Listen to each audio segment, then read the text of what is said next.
MP Vijayasai MLA Prasanna Kumar రెడ్డిపై MLA Kotamreddy Sridhar Reddy hot comments చేశారు. అధికార వైసీపీ నేతలు బరితెగించి వ్యవహరిస్తున్నారని, తమ కార్యకర్తలపై దాడులకు పాల్పడుతున్నారని ఆరోపించారు. జగన్ సొంత చెల్లెల్ని సైతం వైసీపీ సలహాదారుల సలహాలతో ఇష్టారీతిగా వేధిస్తున్నారన్నారు. ఎమ్మెల్యే ప్రసన్న కుమార్ రెడ్డి తన చెల్లి వరస అయ్యే ప్రశాంత్ రెడ్డిని అసభ్యంగా విమర్శిస్తున్నాడని, ఆది దంపతులంటూ పొగిడిన నోటితోనే తిడుతున్నారంటూ ఆగ్రహం వ్యక్తం చేశారు. వ్యక్తిత్వాలను హరించే విధంగా వ్యవహరిస్తే ధీటుగా స్పందిస్తాం, నిజంగా లక్షల మెజారిటీతో గెలుస్తామన్న నమ్మకం విజయసాయిరెడ్డికి ఉంటే తన 4 ఏళ్ల రాజ్యసభ సభ్యత్వానికి రాజీనామా చేయాలని డిమాండ్ చేశారు.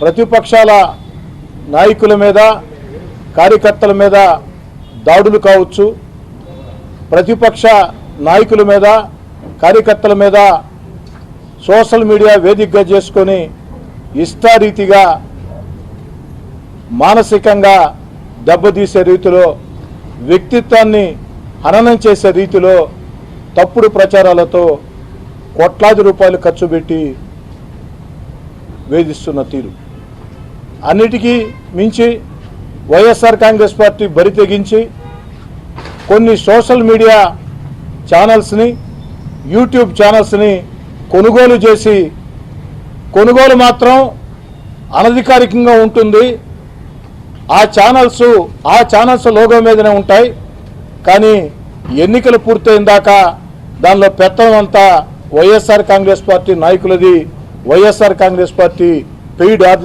ఆర్టిస్టులది. వైఎస్ఆర్ కాంగ్రెస్ పార్టీ పెయిడ్ ఆర్టిస్టులు ఏదైతే ఇస్తారో అదే ఆ యొక్క యూట్యూబ్ ఛానల్స్లో మొత్తం కూడా ప్రయత్నం చేసే పరిస్థితి.